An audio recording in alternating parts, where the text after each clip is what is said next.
오늘 출애굽기의 말씀 23장의 말씀을 중심으로 해서 안정과 축복을 위한 말씀이다. 제목을 그렇게 달았는데요. 좀 말씀을 이렇게 이어나가다 보면 왜 이런 말씀을 제목을 했을까 조금은 이해하실 수 있을 거라고 생각합니다. 우리가 두 사람 이상만 모인 자리가 되어지면 거기에는 룰이 반드시 존재하게 되어집니다. 그것을 종이에 페이퍼에 적어놓지 않았다 할지라도 뭐 그렇게 할 수도 있겠지만 사람이 두 사람 이상 모이면 거기에는 룰이 항상 존재할 수밖에 없어요. 그것은 서로의 행복과 안전을 위해서 필수적인 것입니다. 가정에서도 벽에다가 지켜야 할 준수사항 이렇게 해가지고 가정에다가 두고 적어놓는 분들, 법 좋아하시는 분들은 뭐 집에다가 십계명을 다 걸어놓고 계신 분들도 계시던데 그것도 뭐 좋습니다. 근데 가정에다가도 뭐 지켜야 할 어떤 룰 이런 것들을 적어놓을 수도 있지만 그런 걸 적어놓지 않았다 할지라도 가정마다 지켜야 할 룰이 다 있는 거죠. 특별히 누가 룰을 많이 정하느냐면 남편보다는 아내가 룰을 더 많이 정하는 것 같아요. 그래서 우리가 지켜야 할 사항들, 양말을 벗을 때 뒤집어서 벗지 말 것, 뭐 이런 거 있죠. 그리고 반드시 빨래통에 넣을 것, 이런 것들이 있단 말이에요. 그 얘기를 안 해도 그것은 지켜져야 할 룰입니다. 만약에 이런 것들이 무시되고 지켜지지 않는 집이 있다고 한다면 여기저기에 뒤집어진 양말들이 날아다니고 있겠죠. 이렇게 지켜야 할 것들이 어느 가정이나 있기 마련이에요. 근데 룰은 사람의 어떤 삶을 제한시키는 것이라고 생각하고 또 이것을 좀 부정적으로 생각하면 나를 억누르는 억압하는 것이란 그런 장치라고 생각해서 룰 그러면 우리의 삶을 좀 딱딱하게 만들어 자유롭지 못하게 만들어 이렇게 생각하는 경우도 있지만 사실은 이 룰은 우리의 행복을 위해서 안전을 위해서 반드시 필요한 것입니다. 자유가 좋다고 하지만 무제한적인 자유를 주게 되어지면 그 사회는 완전히 혼란 가운데 빠지게 되어지죠. 너무 쉬운 예로 지금 우리가 오면서도 길을 운전을 하고 왔는데 거기에 많은 시그널들이 있습니다. 거기에 레드 사인이 있으면 반드시 서야 되는 거예요. 그걸 무시하고 나는 내 마음대로 갈 거야. 자유가 좋아. 그렇게 하다간 상대방의 생명과 나의 생명을 위태롭게 만드는 것입니다. 그러니까 룰은 반드시 지켜져야 되는 것입니다. 이스라엘 백성들이 애굽을 나와서 3개월쯤 되었을 때 시내산에 도착하게 되어집니다. 시내산이 있는 시내 광야에 장막을 치고 있을 때 하나님께서 모세를 부르시고 그를 통해서 이스라엘 백성들이 지켜야 할 십계명을 주십니다. 우리가 지난주에 십계명에 대한 말씀을 살펴보았습니다. 이 십계명은 한 나라에 수많은 법이 있는데 그 수많은 법들 위에 최고의 법으로서 헌법이 있죠. 헌법은 디테일하게 모든 것을 다 말하는 것은 아니고 그 국가가 표방하고자 하는 어떤 디렉션을 말하는 어떤 이념이라든지 국가의 정책이라든지 아주 중요한 골격을 말하는 것이 헌법이잖아요. 그래서 헌법과 같은 것으로서 이스라엘 백성들이 하나님 백성으로 지켜야 할 가장 기본적인 그 원칙들을 10가지로 제시한 말씀이 십계명입니다. 그래서 이 십계명은 우리가 모럴 로라고 그러죠. 그래서 도덕법이라고 말을 합니다. 도덕법. 그런데 사람들이 모여 살다 보면 이 도덕법만 가지고 모든 것을 다 커버할 수 있는 건 아니에요. 국가가 헌법만 가지고 모든 것을 다 커버할 수 있는 것이 아닙니다. 사람이 모여 사는 곳에서는 각가지의 사건들이 발생할 수밖에 없어요. 폭력과 심지어 살인과 도적질과 간음과 이런 문제들이 사회가 구성되어 있는 그 자리에서는 이런 일들이 날마다 일어나게 되어지는 것입니다. 우리는 하나님의 선택을 받은 이스라엘 백성들이 애굽에 살다가 구원을 받고 홍해를 건너서 광야에 나와서 이제 하나님 백성으로 구별을 받았으니까 이들 사회에는 그런 문제가 없겠지. 이스라엘 백성인데 구원받은 백성인데 근데 그들에게는 그런 게 없었을까요? 이스라엘 백성도 마찬가지로 그 안에는 살인과 폭력과 도적질과 간음과 수많은 다른 사회에서 일어나는 모든 범죄가 그 가운데서도 있었다라는 것이 성경의 증언이에요. 네. 이스라엘 백성들. 그러니까 사람 사는 데는 똑같은 겁니다. 믿는 사람들이 왜 그래? 그럴 거 없어요. 물론 믿는 사람들은 그러지 말아야 됩니다만은 사람은 그 범죄의 그 울타리를 그러니까 절제하고 살고 자기를 지키며 살고 거룩하고 경건하게 살아야 되지만 이것을 벗어나는 사람이, 그 벗어나는 사회는 있을 수가 없다라는 말씀이죠. 교회가 세워지면 나라가 바뀌고 뭐 이렇게 되는데 그 좀 쉬운 일이 아닙니다. 쉬운 일이 아닙니다. 사람의 본성 속에 되는 이 죄악이 있기 때문에 이런 사건들은 끊임없이 일어날 수밖에 없다는 말씀입니다. 자, 그러면 실제로 그런 범죄들이 벌어졌을 때에 십계명만 가지고는 이 문제를 다 해결할 수가 없어요. 그래서 세밀한 법이 필요합니다. 그래서 이제 하나님 백성들에게 세세한 사건들을 다룰 때 그것을 어떻게 해결할 것인가에 대한 말씀을 십계명을 제시하시고 난 다음, 그건 십계명 출애굽기 20장이죠. 그 20장 이후에 있는 말씀들을 보면 갖가지의 사건들을 어떻게, 살인이 났을 때는 어떻게 할 것인가, 도적질이 났을 때는 어떻게 할 것인가, 간음의 문제는 어떻게 할 것인가, 이제 케이스를 다루는 그 법을 뒤에서 쭉 말씀하십니다.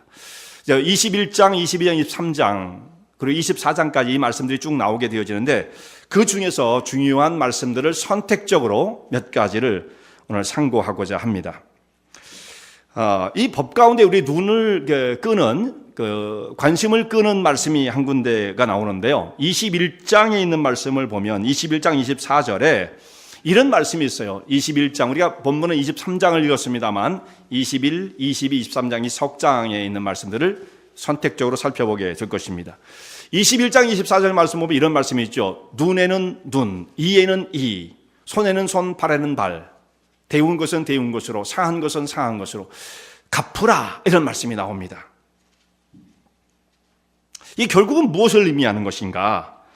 이거 앞에서 보면 이 말씀이 그냥 갑자기 툭 나온 것이 아니라 그 앞에를 보면 폭력이 사건이 일어났을 때 그 폭력 사건을 어떻게 해결할 것인가 하면서 이 말씀이 등장하는 거예요. 결국 뭐냐면 어떤 사람하고 이렇게 무슨 시비가 있어가지고 사람이 뭐 이게 본성적으로 뭐 이게 그렇게 하면 안 되지만 어떻게 폭력을 썼다. 그럼 상대방이 눈을 다쳤다든지 이가 다치게 되어질 경우에 혹은 손이 어떻게 됐을 경우에 너도 똑같이 그 사람에게 찾아가서 눈을 다쳤으면 너를 왼쪽 눈이야? 똑같이 가서 왼쪽 눈을 다치게 해. 앞니가 빠졌어? 너도 그럼 찾아가서 그 사람의 앞니를 빼. 이런 말씀이거든요. 사실상 따져보면 눈에는 눈, 이에는 이, 그 뜻이 바로 그 말씀이거든요. 근데 이 말씀을 읽고 생각해보면 야, 참 끔찍하다. 어떻게 하나님의 말씀 가운데에 하나님 백성들, 하나님의 선택을 받은 이스라엘 백성들에게 그리고 그 거룩하신 하나님이 가르쳐 주시는 말씀이 내가 이가 다쳤으면 너도 쫓아가서 이를 상하게 해라, 이 빼라, 이런 말씀이거든요. 어떻게 이런 말씀을 주셨을까? 하나님은 사랑이라고 했는데 사랑이 맞나? 굉장히 잔인한 형벌이네. 이 어떻게 세상에 이런 법이 다 있을 수 있단 말인가 하면서 하나님의 사랑을 의심하게 만드는 대목이죠. 야, 이거 끔찍하다. 인권이고 뭐고 없었구나, 과거에는. 그리고 하나님도 이것을 이렇게 명령하신 걸 보면 사랑의 하나님 맞아, 이런 생각을 하게 되어지는데요. 사실 그렇잖아요. 지금 우리가 무슨 일이 생겼어, 누구로부터 내가 피해를 당했어요, 이빨이 빠졌어요. 그럼 쫓아가가지고 우리 집 애가 이빨 빠지고 왔는데 쫓아가서 남의 집에 이빨을 빼겠습니까? 그러면 되겠습니까? 이건 말이 안 되는 거잖아요. 그런데 이걸 어떻게 하나님은 이런 말씀을 제시하셨을까? 우리가요, 성경 말씀을 읽다가 보면 정말 이해가 되지 않는 부분이 있습니다. 이건 좀 지나치다, 이건 말이 안 돼, 그런 것이 있을 수가 있어요. 근데 그것은 우리의 시각 조정이 안 돼 있기 때문이지, 그리고 하나님 말씀을 잘 깨닫지 못하기 때문이지 말씀 자체에 문제가 있어서는 아니에요. 오늘 이 말씀도 여러분들이 무엇을 뜻하는지 알고 계신 분들도 많이 계시겠지만 처음 이게 좀 이상하다 하시는 분들은 설교를 잘 귀를 기울이시고 말씀을 들어보시길 바랍니다. 하나님 말씀은 시간이 아무리 가도 그 속에 담겨있는 사상과 원리는 바뀌지 않습니다. 그런데 적용은 바뀔 수가 있어요.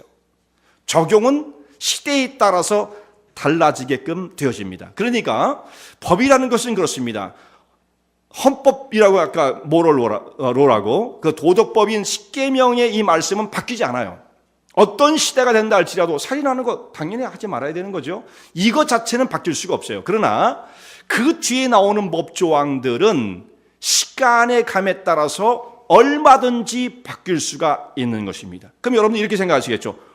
그럼 하나님 말씀도 바뀐다는 거야? 네, 하나님 말씀의 진리는 변하지 않지만, 그 속에 담겨있는 원리는 바뀌지 않지만, 조금 전에 말씀드린 것처럼 적용은 달라집니다. 당연히 달라지는 거예요. 시대에 따라서 법은 바뀌는 겁니다. 그래서 지금도 법은 계속해서 만들어지고 있죠. 지금 입법기관, 국회 이런 데서, 칸그레스에서 하는 게 뭡니까? 법을 만드는 거잖아요. 그 법 한 번 정해가지고 그것으로 다 모든 것을 커버할 수 있으면 그런 기관이 필요가 없죠. 근데 법은 계속 만들 수밖에 없어요. 그리고 새로 만들어진 법이 과거의 법을 대체하는 것입니다. 근데 어떤 그런 법의 원리를 여러분이 좀 이해하실 필요가 있어요. 이때 당시의 상황을 우리가 좀 생각할 필요가 있습니다. 눈에는 눈, 이에는 이, 잔인해 보이는 이 말씀이 나왔던 근거가 있다, 이 말씀이에요. 이 말씀이 주어졌던 당시에는 사회적 시스템이, 공권력이라든지 사법 시스템이 갖춰져 있지 않은 시대였습니다. 오늘 같으면 이런 일이 벌어지면 어떻게 했어요? 누가 다른 사람에게 상해, 어떤 피해를 입혔다. 그러면 경찰에게 신고를 하면 경찰이 찾아오겠죠. 그리고 막 사건을 갖다 조사할 거 아니에요. 그래서 좀 심각하다 그러면 형사를 보내가지고 사건을 쭉 수사를 하게 될 거란 말씀이에요. 고의성 있느냐 뭐냐 이거 다 따져볼 거라고요. 그 다음에 문제가 있으면 이걸 검사에게 넘길 거고, 검사는 그것을 기소를 해서 법정에 세워서 형량을 1년을 줘야 된다, 2년을 줘야 된다, 벌금을 물려야 한다, 이런 기소를 하게 되겠죠. 그러면 재판관이 또 그 모든 변호사와 이 검사의 어떤 얘기를 다 들어보고 종합적인 판단을 해서 판결을 내려주겠죠. 무죄 혹은 guilty, 이걸 판결을 내려주겠죠.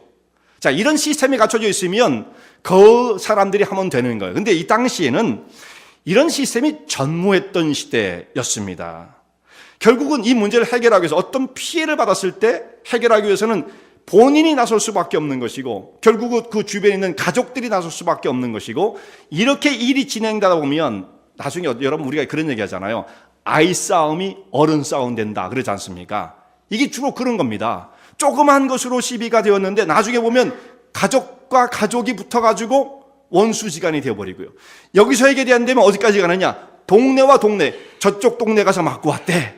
그러면 이쪽 동네 사람이 다 모여가지고 그쪽 동네하고 전쟁을 벌이는 거예요. 이래도 해결이 안 되면 어디까지 나가느냐? 시조까지 나가면, 시조. 김치성, 우리가 저 동네만 지나가면 박씨 사람들이, 박씨 너무 오해하지 마시고요.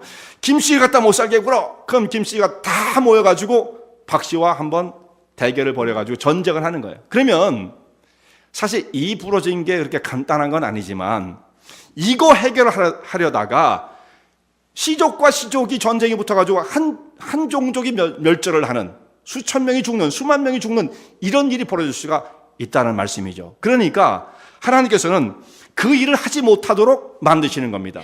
근데 정말 그런 일이 있었느냐? 성경에 보면 이런 사례들이 질비하게 나옵니다. 창세기 34장에 있는 말씀 보면, 그땐 이 율법이 주어지기 전이었죠. 야곱의 딸 가운데 디나가 있었는데, 디나가 세겜성에 나아갔다가 강간을 당하게 돼요. 불행한 일이었어요. 근데 그걸 보니까 이 가족들이 막 분노로 치를 떠는 거예요. 이거 어떻게 되냐? 복수를 해야 된다. 그래서 야곱의 아들 가운데 디나와 어머니가 같은 그 형제들이 더 분노를 냈어요. 그 시몬과 레위가 이건 내버려두면 안 됩니다. 그래서 술을 쏘가지고 세겜성 사람들을 다 몰살을 시킵니다. 다 죽였어요. 여러분 생각해 보세요. 강간의 사건이 정말 치욕적이고 큰 슬픔을 가져다 준 사건이긴 하지만, 이것 때문에 온 성사람을 다 죽이는 것은 마땅한 것은 아니죠. 이게 공평하지 않잖아요. 그런데 이런 시스템이 없으니까 여기까지 나가는 거예요. 분노, 인간의 분노가 여기까지 만들어내는 거죠. 나중에 그 사람들이 믿음의 조상이 되어지고 레위 지파를 형성하게 되어지고 시므온 지파를 형성하는 조상인데, 그들의 조상의 중에는 이런 그 심령 속에 다스려지지 않는 잔인함을 품은 사람들이 있었다는 것, 참 우리를 놀라게 만드는 거죠. 사람의 본성이 그러하다는 것입니다. 또 한 사건이 사사기서 20장에 있는 말씀 가운데 나오는데요. 거기는 한 여인이 죽임을 당합니다. 우여곡절을 겪었어요. 굉장히 그 스토리가 참 깨끗하지 못한 스토리예요. 그건 말씀을 드릴 수는 없고요, 지금 이 시간에요. 이 사건이 벌어지고 난 다음에 베냐민 지파 사람들과 이스라엘 전체의 지파와 대결을 벌이게 되어집니다. 야, 이건 가만 놔두면 안 된다. 이 베냐민 족속들을 한번 혼을 내줘야 한다. 이러고 시작을 했는데 결국은 전쟁이 벌어집니다. 이 사람들이 사과를 했다든지 하면 그것을 못 막아냈을지 모르는데 베냐민 집파 사람들도 야, 우리도 가만히 있을 수 없다. 전쟁을 했어요. 그래서 나머지 11지파와 이 베냐민 지파가 전쟁을 했으니 어떻게 됐겠어요? 베냐민 지파 사람이 수만 명이 죽습니다. 수만 명. 전쟁 때문에. 한 여인이 죽음을 당했는데 그리고 나머지 600명만 간신히 살아남았어요. 그 600명이 나중에는 살아남아가지고 베냐민 지파가 이게 존속이 가능하게 되었던 것입니다. 한 종족이 전부 다 죽을 뻔, 몰살을 당할 뻔 했던 것이죠. 자, 이런 일들은 사법부라고 하는 공권력이 존재하지 않는 사회 속에서 일어날 수 있는 불행한 일이었죠. 그리고 개인과 개인 사이에서 일어나는 어떤 그 시비들은요, 내가 누군가를 이렇게 상대방을 이렇게 다치게 했다든지 이러면 마음속에 가책을 받게 되어져. 아, 그때 내가 좀 너무했어. 이런 마음을 갖게 되어져요. 뉘우친 마음이 사람이라면 다 있게끔 되어지는 겁니다. 그런데 이게 집단화되어지면 이쪽이 패거리가 만들어져 이쪽도 패거리가 만들어져 가지고 서로 대결을 하게 되어지면 여기서 일어나는 폭력은 누구도 그것을 조절할 수가 없어요. 그런 폭력을 쓸 때에도 폭력을 쓰는 사람들이 자기가 잘못했다는 생각을 전혀 하지 않습니다. 여긴 계속적인 상승 작용을 일으켜서 잔인하면 잔인할수록 좋은 건 아니지만 그것이 오히려 영웅시되어지는, 그래 결국 사람의 마음속에 담겨있는 이 잔인성과 죄악의 그 본성이 얼마나 무시무시하다는 것을 이런 걸 통해서 증명해 주고 있는 것입니다. 개인은 그렇게까지는 못 나가요. 근데 집단화되어지면 거기에 아무런 죄의식을 느끼지 못하게 되어지는 것입니다. 혼자는 뭘 못해요. 다른 사람하고 죄를 지을 때도 같이 지어야 마음 놓고 막 짓는다. 그러니까 사람이 죄를 지을 때 혼자 짓지 않고 다른 사람을 자꾸 끌어들이는 겁니다. 그걸 조심하셔야 돼요. 야, 어디 가자. 자꾸 그러면 여러분들이 그런데 속아 넘어가시면 큰일 나는 것입니다. 이 집단화되어지는 것. 그래서 하나님께서 눈에는 눈, 이에는 이 말씀만 딱 읽으면 이야, 세상에 하나님 이렇게 잔인하실 수가 있나. 그런데 여러분 말씀을 듣고 나니까 어떻습니까? 하나님은 한 생명을 소중하게 여기시는 분이에요. 이가 부러진 것, 그건 문제가 있긴 있다. 그러나 그것 때문에 더 이상의 과격한 보복을 해서는 안 된다라고 리미트를 정한 거란 말씀이죠. 생명을 소중히 여기는 하나님의 사랑이 결국은 이 말씀을 통해서 나타나고 있는 것입니다. 오히려 와, 하나님 무시무시하다, 사랑이고 뭐고 없다, 무자비하다, 그 뜻이 아니란 말씀이죠. 하나님의 사랑과 긍휼이 담겨있는 말씀이에요. 초두에 말씀드린 것처럼 그런데 이 법은 계속해서 변하는 것입니다. 적용이 달라져요. 그 원리는 안 바뀌었어요. 이에는 이, 눈에는 눈. 잘못되어진 사람, 그것은 분명히 잘못된 것이다 라고 하는 그 원리는 분명해요. 다른 사람에게 손을 입혀서는 안 된다, 그 원리가 분명한 것입니다. 그런데 적용은 달라지게 되어지죠. 그래서 예수님 시대에 왔을 때는 어떻게 되어집니까? 이에는 이, 눈에는 눈이란 말씀을 너희가 들었으나 나는 너희에게 말하노니, 마태복음 5장의 산성수훈에 예수님께서 하신 말씀을 보면 누구가 너희의 오른뺨을 때리면 왼뺨을 돌려대고, 너의 겉옷을 가지겠다고 하면 내 속옷까지 주어라고 하는 말씀이 나오죠. 그러니까 이 말씀은 뭐예요? 시대가 달라짐으로써 예수님께서 적용을 달리 하시는 것입니다. 이에는 이, 그렇게 하지 말아라. 과거에 아무런 시스템도 없고 하나님의 은혜가 뭔지를 잘 모르고 살았던 사람들은 그렇게 하나님께서 말씀하셨으나 너희는 이제 하나님의 사랑과 긍휼을 얻은 자로서 다른 사람에게 그렇게 하지 말고 오히려 용서하라. 이렇게 적용이 달라지는 것입니다.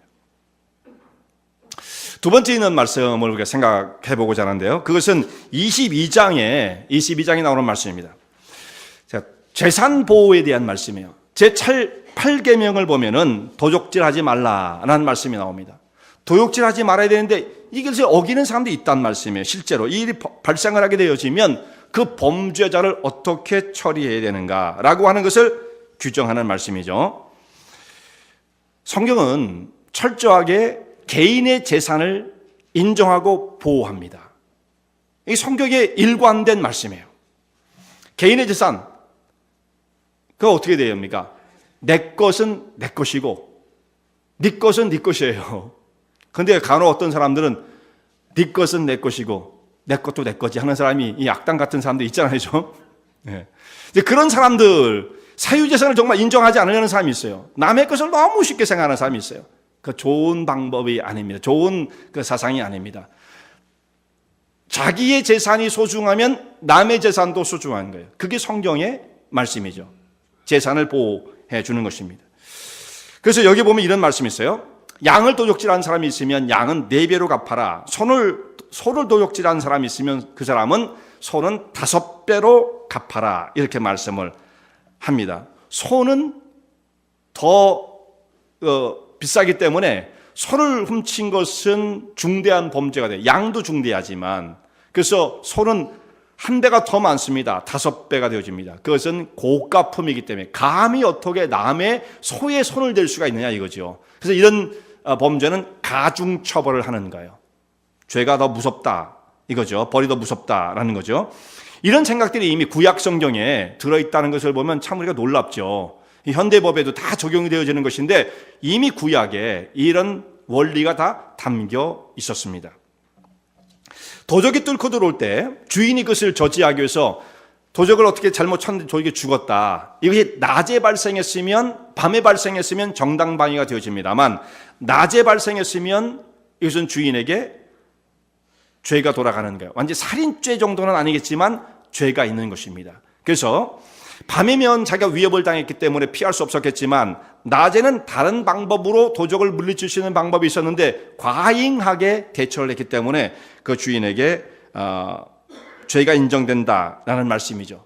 자, 도적질이 나쁜 것이긴 하지만 도적질을 했다고 해서 사람을 죽여서는 안 된다 이거예요. 결국 이 말씀 속에서도 사람의 생명을 소중하게 여기는 하나님의 사랑과 긍휼이 담겨 있는 것입니다. 어디나 그래요. 그러니까 이 원리는 안 바뀌어요.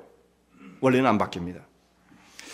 근데 도적질한 사람에겐 굉장히 엄중한 책임을 물었어요. 반드시 배상을 하게끔 만들었습니다. 자, 뭔가를 도적질했어요. 잡혔어요. 가져간 것만 여기 있어요. 하나도 안 썼잖아요. 돌려준다고 죄가 없어집니까? 그렇지가 않았어요. 양을 가져갔을 경우에, 그리고 그것을 팔았을 경우에는 4배로 갚아야 되고, 소인 경우에는 5배로 갚아야 되고, 그것이 살아있는 상태였다고 한다면 2배, 갑절로 갚아야 된다. 이런 말씀이 있습니다. 그런데 이 사람이 갚을 능력이 없어요. 훔쳐간 것은 그대로 살아있는데 갚을 능력이 없다. 소를 한 100마리쯤 훔쳐갔어요. 그래서 200만 원을 갚아야 돼요. 갚을 능력이 없어요. 그럼 어떻게 되느냐? 이 사람은 자기를 팔아서, 팔아봐야 소 한 마리 값밖에 안 나올 텐데 자기를 팔아서라도 반드시 배상을 해야만 했던 것입니다. 그럼 결국은 뭐예요? 무한 책임을 물었다는 얘기죠. 무한 책임을 물었다는 얘기예요. 어느 정도 해서 아무리 털어봐야 그 사람에게 재산도 없고 더 이상 받아낼 능력이 없다. 갚을 지불할 능력이 없다. 그러면 그 정도에 끝내는 것이 아니고 너의 몸을 팔아서라도 반드시 그 범죄에 대한 것을 배상해야 한다. 상당히 당시 율법이 엄했다라는 것을 깨닫게 되어지죠. 그래서 무언가를 얻고 싶으면 정당 방법을 통해서 얻어야 된다. 훔치는 것, 그것은 있을 수 없다. 굉장히 이것을 무섭게 다루었던 것입니다. 요즘의 법이 이게 좀 흐물흐물하죠. 미국의 법은 그렇지 않지만 미국은 상당히 그 조그만 그 범죄도 상당히 무섭습니다. 작은 범죄도 한번 거기에 걸려 들어가게 되면 정말 인생이 잘못되어지는. 한국 법들은 좀 너무 느슨한데, 근데 구약에 있는 법을 보면 굉장히 법의 그 적용이 엄격했다라는 것을 알게 되어져요. 그 다음에 나오는 말씀, 리더십에 대한 말씀입니다. 이 말씀은 22장 28절에 나오는 말씀인데요. 너는 재판장을 욕하지 말며 백성의 유사를 저주하지 말라. 재판장을 욕하지 말고 유사가 누구냐면 사회의 지도자입니다. 지도자들, 리더십을 발휘하는 사람들을 저주하지 말라. 백성들이 지도자를 업신여기는 일은 있어서는 안 된다. 이런 말씀이에요. 여러분, 그렇게 되어지면 사회가 어떻게 되어지겠습니까? 지도자로 세워진 자들을 사회에 있는 구성원들이 인정을 하지 않고 뒤에서 이렇게 저주를 한다거나 업신여기는 일이 벌어지면 결국은 뭐냐면 공권력이 존재하지 않았던 사회임에도 불구하고 그나마 있는 사회의 어떤 리더십을 발휘하는 그 사람들을 흔들어 버리게 되어지면 그 사회는 급속하게 무질서로 빠져들 수밖에 없겠죠. 리더십을 인정하지 않는 거예요. 그게 어느 시대였습니까? 사사시대였습니다. 사사시대를 보면 이제 모세 오경이 끝나고 여호수아를 거친 다음에 사사기가 나오잖아요. 그 사사기의 특징이 뭐냐면 그때는 왕이 없으므로 사람마다 제 소견에 옳은 대로 행했다. 이런 시대예요. 그러니까 자기가 다 마음대로 결정하는 거예요. 아무런 룰도 없어요. 그 사회에 그래서 극도의 혼란의 시대였던 거죠. 이렇게 사회를 구성하고 있는 그 사회의 구성원들이 리더십을 인정하지 않게 되어지면 난 저 사람 밑에 사는 거 힘들어 피곤해. 그럼 맨날 간섭이야. 이렇게 생각을 해서 그 사람을 업신여겼는지 모르겠습니다만 그 다음 단계는 어떻게 되어지느냐면 그 다음 단계는 모든 무질서와 혼란이 내게 미치게 되어지는 거예요. 그래서 사실은 이제 모든 것이 민주화되어지고 또 리더가 정말 공평한 사람이 리더십을 발휘하는 것이 가장 합당하고 바람직하겠습니다만 때로는 막 독재자도 있잖아요. 아주 못된 사람이 있을 수 있잖아요. 그런 사람이라 할지라도 무질서한 것보다는 낫다는 것입니다. 예. 아무런 무정부 상태보다는 독재자라고 하는 사람이라도 있는 것이 낫다는, 그래야 사회의 질서가 유지가 되어지는 거죠. 그래서 재판장을 욕하지 말고 지도를 저주하지 말라라는 말씀입니다. 자, 이렇게 사회가 안정되어져 있어야만 그 속에서 신앙생활을 잘할 수가 있고요. 하나님의 공급하신 은혜 속에서 더 신앙생활을 잘하고 하나님의 사역도 잘할 수가 있어요. 무질서 속에서는 신앙생활도 어지러워지는 것입니다. 선교적인 사역도 감당할 수가 없는 것입니다. 그래서 사도 바울이 이런 말씀을 해요. 디모데전서 2장 2절을 말씀하면 임금과 높은 지위 있는 자들을 위해서 모든 사람을 위해서 기도하라, 이렇게 말씀을 하시면서 임금과 높은 지위 있는 모든 사람들을 위해서 기도해야 하는데, 그렇게 해야 하는 것은 이는 고요하고 평안한 생활을 하려 합니다. 자, 이렇게 리더십이 안정돼야 그 사회 속에 살아가는 모든 사람들이 다 고요하고 평안한 삶을 누리게 되어진다는 말씀이에요. 이렇게 되어야만 하나님의 사역도 잘 감당하고 선교적인 사역도 이루어나갈 수가 있습니다. 자, 그때에 나라가 부강해지지 않겠습니까? 안정이 굉장히 중요해요. 행복은 또한 안정 속에서 오는 거예요. 안정이 없어요. 모든 사방이 불안한데 거기서 어떻게 행복을 누릴 수가 있겠어요? 거기서 어떻게 축복을 누릴 수가 있겠습니까? 그래서 내 주변은 환경이 안정되어진다는 것 대단히 중요하고 성경에서도 그것을 중요한 가치로 말씀을 합니다. 그래야만 내 주변이 안전하게 될 것이다. 자, 나라가 부강해지고 그 속에 살아가는 사람들이 질서 있게 삶을 살게 되어지면 이것이 결국은 우리에게 돌아온 복지가 되어지는 거예요. 복지. 모든 사람에게 돌아온 혜택이 되어지는 것입니다. 자, 우리가 복지국가 하는데요. 복지가 무엇입니까? 그 정보관 사람들은 다르게 얘기하는지 모르겠습니다만 제가 생각하는 복지는 돈을 걷어서 또 잘 사는 사람들 세금 많이 물려가지고 그 돈 많이 걷어가지고 못 사는 사람들한테 무상으로 복지해주자. 이게 좋은 복지다. 저는 그렇게 생각하지 않습니다. 정말 그것이 필요한 부분도 있어요. 정말 필요한 부분. 그러나 정말 지금 위급한 사람도 있으니까 그 복지가 필요해요. 분명히 필요해요. 그런데 이런 복지는 사회를 개선시키지는 못합니다. 그 사회를 또 고차원의 그 교양 있는 시민의 정신을 가지고 있는 의식을 갖고 있는 사회로 발전시켜 나갈 수는 없어요. 그 정도의 단순한 복지를 가지고선. 나라가 질서가 잡히고 안정되어질 때에 결국은 그야말로 복지국가가 되어져요. 그러면 이 복지는 한두 사람이 아니라 모든 사람이 함께 누릴 수 있는 혜택이 주어지는 것입니다. 이것이야말로 복지국가죠. 그래서 성경에서 말하는 이 안정이라는 것 대단히 중요한 것이다 라는 것을 성경에서 말씀하고 있습니다. 하나님께서 계획하시는 사회가 이런 사회라는 말씀이죠. 자, 마지막으로 한 가지는 하나님을 섬기기를 우선으로 하라라고 하는 주제입니다. 하나님을 섬기기를 우선으로 하라. 자, 바로 그 뒤에 있는 29절 말씀을 보면 22장 29절이죠. 너는 너희 추수한 것과 너희 짜낸 집을 드리게 더디게 말지며 너희 처음 난 아들들을 내게 줄지며 30절에는 너희 소와 양도 그 일례로 하되 7일 동안 어미와 함께 있게 하다가 8일 만에 내게 줄지니라 라는 말씀이 나옵니다.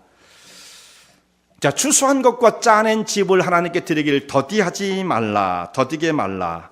또 처음 난 아들, 처음 난 초태생 짐승들을 하나님께 드리라. 며칠 만에 드리는 겁니까? 여기 보면 7일 동안 어미와 같이 있게 하고 8일 만에 드리라. 또 우리 아들들을 낳았을 때에도 아들을 할례를 하는데 언제 할례를 해요? 여기 말씀은 안 나와 있어도 8일 만에 할례를 하죠. 결국 이 말씀이 다 통하는 거예요. 그래서 하나님께 드리는 것입니다. 자, 짐승이든 또 사람이든 초태생, 장자는 다 하나님의 것이다 라고 말씀을 하세요. 하나님께 드려야 돼요. 초태생은. 그래서 나귀를 낳았을 때는 나귀는 하나님께 이렇게 드리면 하나님께서 그 나귀를 어떻게 하시겠어요? 그래서 나귀는 대속을 해라 이렇게 말씀하신 거예요. 양으로 대속을 하는 거예요. 사람도 마찬가지죠. 양으로 대속을 하는 거예요. 할례를 해서 하나님께 바치고 또한 양으로 대속을 하는 것입니다. 왜 초태생은 하나님의 것이라고 말씀하시냐면 애굽을 나올 때의 마지막 재앙이 유월절 재앙이었죠. 장자가 죽음을 당하는 재앙이었어요. 그때 유월절 피를 통해서 구속을 받았어요. 다 장자가 죽음을 당하는데 양의 피를 바른 집은 생명을 얻게 되었습니다. 그때에 그 피값으로 그들을 사신 바 되었기 때문에 하나님의 것이다 라고 말씀하시는 거예요. 그런데 여러분, 장자가 하나님의 것이라고 하시는 이 말씀은 장자만 하나님 거야, 내 거야, 다른 건 내 거 아니야, 이런 말씀이 아니에요. 장자는 대표성을 갖고 있기 때문에 결국 장자가 하나님의 소유라고 한다는 것은 모든 사람이 하나님의 소유라는 말씀이에요. 그 6월절 혜택을 받은 사람이 꼭 장자만 혜택을 받은 게 아니라 그걸 통해서 모든 사람이 출애굽을 하게 되었잖아요. 그러므로 대표적인 의미를 가지고 장자를 지목하셨을 뿐이지 장자 안에 모든 사람이 다 포함되어지는 것입니다. 하나님 이런 말씀하시잖아요. 너희가 내 말을 잘 들으면 너희는 내 소유가 되겠고, 하나님의 소유잖아요. 그래서 모든 것이 다 하나님의 것임을 말씀하시는 거죠. 그래서 장자를 드리고 너희 밭에 있는 또 추수한 것을 하나님께 드리고 짠 집을 하나님께 드리기를 더디게 하지 말라 이렇게 말씀을 하세요. 자, 이렇게 하나님께 드리는 것을 거룩하게 구별해야 할 필요가 있습니다. 먼저 하나님께 드리는 것에 대한 구별됨이 있어야 된다는 말씀이에요. 굉장히 중요한 말씀입니다. 이게 뭐냐면 우리는 지금 시대가 많이 바뀌었어요. 물론 그때는 이제 추수하는 게 눈에 보이죠. 눈에 보여요. 그 쌀을 밀을 갖다가 10가마를 우리가 추수를 했다. 포도를 몇 광주를 땄다. 눈에 보이고 무게가 들려지는 거예요. 근데 지금은 우리가 소득을 얻을 때 그렇게 농산물을 소득하는 분들도 계시겠지만 주로 다 어떻게 합니까? 그냥 체크로 받고 어떤 경우는 뱅크 어카운트로 숫자만 들어와요. 어떤 경우는 체크도 없어요. 그죠? 캐시도 없고. 어떤 분들은 뱅크 어카운트에 숫자로만, 그게 사실 돈 같지도 않아요. 예. 그러니까 그렇게 생활을 하다 보니까 정말 이런 가운데 눈에 보이지 않기 때문에 하나님 앞에 드려야 한다는 것에 대한 의식이 굉장히 약해질 수가 있어요. 약해질 수가 있어요. 그러므로 이때는 사실상 어떻게 보면 더 우리가 민감한 생각을 가져야만 합니다. 눈에 보이는 대상이 있을 때는 저거 10분의 1 우리가 처음에 난 수와 하나님께 드려야 된다고 그랬는데 이게 좀 피지컬하게 움직이면서 그게 피부에 와닿을 수가 있는데, 지금 같은 생활을 하는 이 현대 사회 속에서는 뭔가 구별한다는 게 참 쉬운 게 아니에요. 의도를 갖지 않으면 참으로 어려운 것입니다. 그러다 보면 어떻게 되냐면 우리가 모든 것을 다 쓰고 난 다음에 그래도 남은 게 있으면 으로 바뀌게 되어져요. 다 쓰고 난 다음에 그래도 여유가 있으면 으로 바뀌게 되어집니다. 근데 그렇게 되어지면 하나님 앞에 구별해 드리는 것은 불가능한 것입니다. 그건 구별이 아니죠. 남은 거, 쓰다 남은 거, 나한테도 별로 필요 없는 거, 필요해 없진 않겠습니다만 그 정도의 생각을 가지고 우리가 이 말씀을 실천하지 못하게 되어지는 것이죠. 그런데 여러분, 이것이 잘 되지 않으면 지금 신앙생활에 정말 고비를 넘어가기 힘듭니다. 굉장히 중대한 문제를 성경에서 말씀하고 있어요. 자, 23장으로 넘어오면요, 23장 14절 말씀을 여러분 보세요. 23장 14절. 너는 매년 3차 내게 절기를 지킬지니라. 너는 무교병의 절기를 지키라. 15절입니다. 내가 네게 명한 대로 아비볼에 정한 때에 7일 동안 무교병을 먹을지니 이는 그 달에 네가 애굽에서 나왔음이라. 빈손으로 내게 보이지 말지니라. 맥주절을 지키라. 또 그 뒤로 가면 수장절을 지키라. 이런 말씀이 나오죠. 매년 남자들은 3번 하나님 앞에 보일지니라. 하나님 앞에 나올 때 너희가 빈손으로 보이지 말라. 이런 말씀을 하고 계십니다. 자, 이스라엘 백성들이 지켜야 할 3가지의 절기를 유월절, 맥추절, 수장절, 이 3가지의 절기를 말씀하셨어요. 유월절은 애굽을 나왔을 때 있었던 그 절기죠. 구원받은 날을 기념하는 절기. 맥추절은 처음에 밭에 소산을, 첫 곡식을 소산했을 때의 그 감사의 예물을 드리는 그 절기, 그게 맥추절이에요. 초실절이라고도 말을 합니다. 3번째는 수장절, 가을에 추수를 하고 난 다음에 추수의 기쁨을 가지고 하나님 앞에 영광을 돌리는 절기, 수장절 혹은 장막절이라고도 얘기를 해요. 이때에 하나님 백성들이 주님 앞에 나와서 경배를 드리라, 이 3번을 말씀하셨어요. 지금 우리가 이제 일주일에 한 번씩 주일날 예배를 드리지만 이때 당시의 사회는 매주 모일 수 있는 공간이 되질 않았어요. 회당 중심으로 모일 때는 매주 모였지만 성전과 성막 중심으로 모일 때는 절기 때 이들이 하나님 앞에 모이게 되었었던 것입니다. 자, 유월절은 하나님의 구원에 감사하는 것이고 맥추절과 수장절은 하나님의 공급하심을 인정하며 감사하는 절기가 되어집니다. 근데 이때 나올 때 빈손으로 내게 나오지 말지니라 이렇게 말씀하십니다. 3가지 절기를 기억하고 지키는 것도 중요하지만 그날 하나님 앞에 우리가 예물을 준비해서 드리는 것이 대단히 중요하다는 것을 말씀하시는 것입니다. 그럼 구태여 그래야 되나? 구태여 뭐 꼭 그래야 됩니까? 하나님 우리를 구원하셨다는 거 충분히 우리가 인정할 만하고 또 우리가 쓰고 있는 것도 뭐 다 하나님이 주신 거죠. 뭐 우리가 그렇게 인정을 안 하는 거 아니에요. 인정을 하는데 구태여 꼭 구별해 그날 드려야 될 이유가 있는가? 우리의 마음을 하나님 모르시는가? 자, 하나님께서 이렇게 말씀하시는 이유와 목적이 무엇인가? 자, 하나님께서 주의 사역을 이루다 보니까 하나님이 무언가를 하시고 싶은데 돈이 없어요. 성도들의 뭔가 헌신과 돈의 지원이 없으면 하나님이 영 요즘에 가난하셔가지고 야 요즘 얼마나 째는지 몰라. 야 너희들이 좀 갖다 좀 같이 좀 협조를 해야지. 이런 의미로 하나님께서 성도들에게 말씀하시는가? 여러분 이것은 정반대입니다. 정반대. 완전 거꾸로예요. 하나님은 너무나도 넉넉해요. 왜 넉넉하냐면 사실은 이 모든 만물이 하나님의 것이죠. 하나님이 짓지 않으신 것, 예배된 것이 세상에 있을 수가 있어요? 단 하나, 죄뿐입니다. 죄는 하나님을 거스리는 것이 죄니까 그건 하나님의 창조의물이 아니잖아요. 그거 하나를 제외하고선 모든 것이 하나님의 창조의물이에요. 그 속에 우리는 삶을 살아가며 유한한 삶을 살고 우리는 잠시 있다가 그것을 누리고 있다가 놓고 갈 사람들이고 하나님은 영원토록 존재하시는 분이시죠. 하나님 뭐가 째서 우리에게 필요한 것을 요구하시는 분이 결코 아니십니다. 하나님 넉넉하십니다. 그런데 그것을 그럼에도 불구하고 요구하시는 것은 하나님 백성들이 정말 그 심령 속에 하나님의 구원하심을 인정하고 삶을 살아가는가? 그리고 모든 순간순간마다 우리의 필요를 채우시는 공급자이신 하나님, 그 하나님의 사랑과 은혜를 오늘도 고백하며 삶을 살아가는가? 사실 이것을 확인하기를 원하십니다. 확인하기를 원하세요. 아, 그거 안 하면 몰라요? 그럼 표현을 안 하는데 어떻게 알겠어요? 표현을 안 하는데. 그리고 그 마음으로만 있다고 한다는 것은 하나님 앞에 어떻게 되면 잘못하면 거짓될 수도 있지 않겠습니까? 그래서 어떻게 보면 여러분들 하나님 앞에 여기에 율법에 이스라엘 백성들이 가장 중요하게 생각했던 것이 모세 오경입니다. 그 중에서 율법이죠. 창세기, 출애굽기, 레위기, 민수기, 신명기 5가지 책이 가장 중요하지만 그 가운데서도 이 5가지 책을 율법서라고 그러잖아요. 율법서 중에서도 진짜 율법을 기록하고 있는 이 장을 우리가 지금 보고 있는 거예요. 진짜 율법. 십계명 바로 다음에 나온 그 중요한 장 속에 여기 여러 번 너희의 마음의 중심을 하나님 앞에 고백해야 된다라고 하는 것을 말씀하시면서 하나님 앞에 드려야 할 것을 더디게 하지 말아라. 그것을 구별해서 드려야 한다는 것을 거듭해서 말씀하십니다.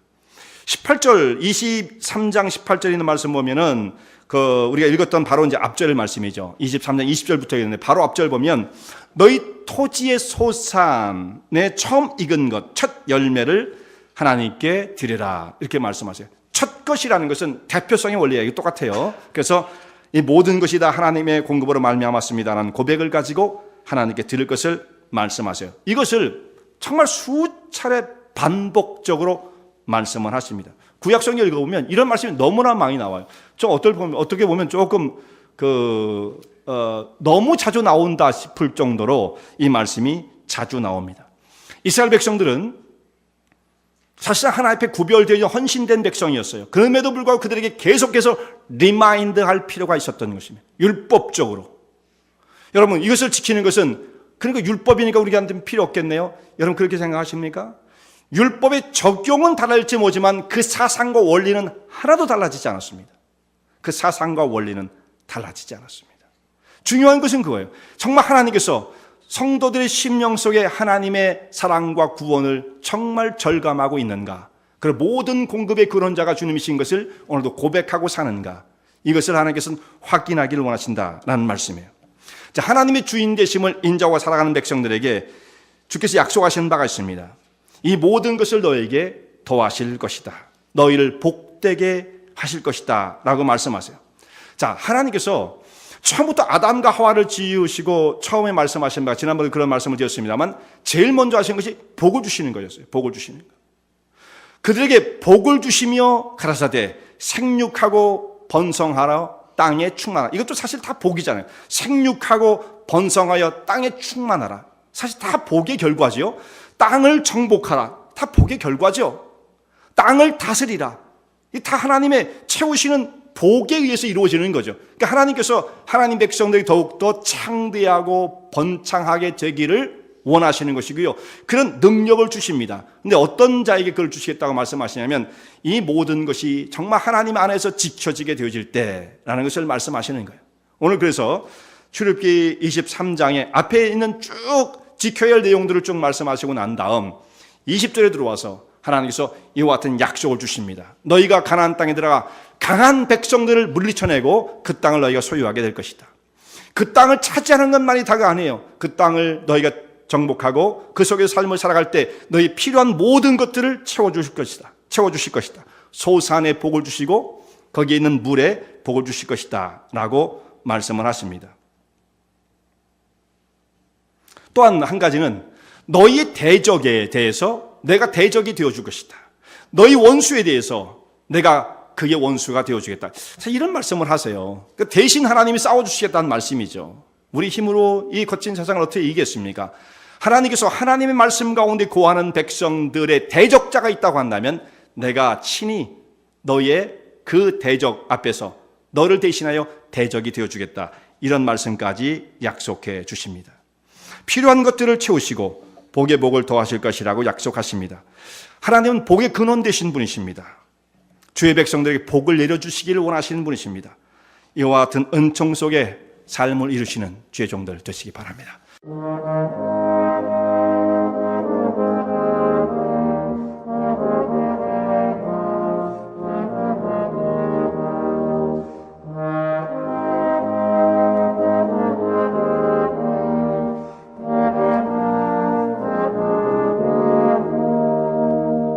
이 설교 말씀을 듣고 신앙 상담을 원하시는 분들은 847-962-4412번으로 전화 주시기 바라며 은혜와 진리 장로교회는 230 US 하이웨이 45번 인디언 크릭 일리노이 60061에 위치하고 있습니다. 주일 1부 예배가 아침 8시, 2부 예배가 11시에 있으며 새벽 기도가 매주 화요일부터 토요일까지 오전 6시에 있습니다. 그리고 금요 성경 공부가 저녁 8시에 있습니다. 하나님의 은혜와 은총이 항상 여러분과 함께 하시길 바랍니다.